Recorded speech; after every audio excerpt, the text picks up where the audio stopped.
ചേര തിന്നണ നാട്ടിൽ ചെന്നാൽ ചേരയുടെ നടുക്കഷ്ണം തിന്നണം എന്നല്ലേ പറയാറ്. പക്ഷെ ഞാനും എൻ്റെ വീട്ടുകാരും അതിൽ നിന്നൊക്കെ വളരെ വ്യത്യസ്തരാണ് കേട്ടോ. നേരത്തെ വീഡിയോയിൽ വേളാങ്കണ്ണിയിലാണെന്ന് ഞങ്ങൾ പറഞ്ഞുല്ലോ. വേളാങ്കണ്ണി ചെന്നിട്ട് ഫുഡ് ഉണ്ടാക്കുന്ന ഒരു കാഴ്ചയാണ് കേട്ടോ ഇത്. നമുക്ക് അവിടുത്തെ ഫുഡൊന്നും പിടിക്കില്ല കേട്ടോ. നമ്മൾ വീട്ടിൽ നിന്ന് പോകുമ്പോൾ തന്നെ ഫുഡ് കുറച്ചൊക്കെ വേവിച്ചുകൊണ്ട് പോകും കേട്ടോ. ഒന്നില്ലെങ്കിൽ ചിക്കൻ വറുത്ത് കൊണ്ടുപോയി അല്ലെങ്കിൽ പോർക്ക് വേവിച്ചു കൊണ്ടുപോയി അങ്ങനെ എന്തെങ്കിലുമൊക്കെ ചെയ്യാറുണ്ട് കേട്ടോ. പക്ഷേ ഇത്തവണ നമ്മൾ തൽക്കാലം എടുത്ത് വന്നുകൊണ്ട് അധികമൊന്നും നമുക്ക് ചെയ്യാൻ പറ്റിയില്ല കേട്ടോ. എന്നാലും ഉണ്ടായിരുന്നു കേട്ടോ കുറച്ചൊക്കെ. ഫുഡൊക്കെ ഉണ്ടാക്കി ഞങ്ങൾ പുറത്തിറങ്ങി കൊച്ചിൻ്റെ മുടി കടിച്ചു കേട്ടോ. നമ്മളുടെ വേളാങ്കണ്ണി വരലിൻ്റെ ഈ വരവിൻ്റെ മെയിൻ ഉദ്ദേശം ഈ മൊട്ടടിക്കലായിരുന്നല്ലോ.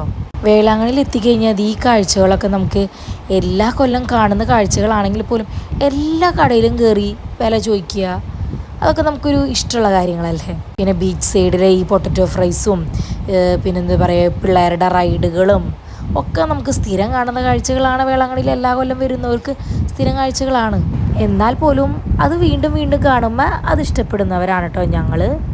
നമ്മൾ അത്ഭുതപ്പള്ളിയിലൊക്കെ പോയി അവിടുത്തെ ആ വിശാലമായിട്ടുള്ള ഇതിൽ നമ്മൾ കുറച്ച് നേരമൊക്കെ ഇരുന്ന് കുറച്ച് നേരമൊക്കെ വർത്താനം പറഞ്ഞ് കാറ്റൊക്കെ കൊണ്ടിട്ടാണ് നമ്മൾ റൂമിൽ പോയത്. കാരണം നമ്മൾ പിറ്റേ ദിവസം 5 മണിയാകുമ്പോൾ നമുക്ക് ട്രെയിൻ കയറണം. 9 മണിക്ക് ആ കുർബാനയാണെങ്കിലും ആ വെയിലത്ത് നമുക്ക് ബീച്ചിലേക്കും എല്ലായിടത്തേക്കും പോകാനുള്ള നേരം കിട്ടില്ല. അപ്പോൾ അതുകൊണ്ട് തന്നെ നമ്മൾ ഇന്ന് തന്നെ എല്ലാ പള്ളികളിലും കയറി പ്രാർത്ഥിച്ച് ാണ് കേട്ടോ നമ്മൾ റൂമിൽ പോയിട്ടുള്ളൂ.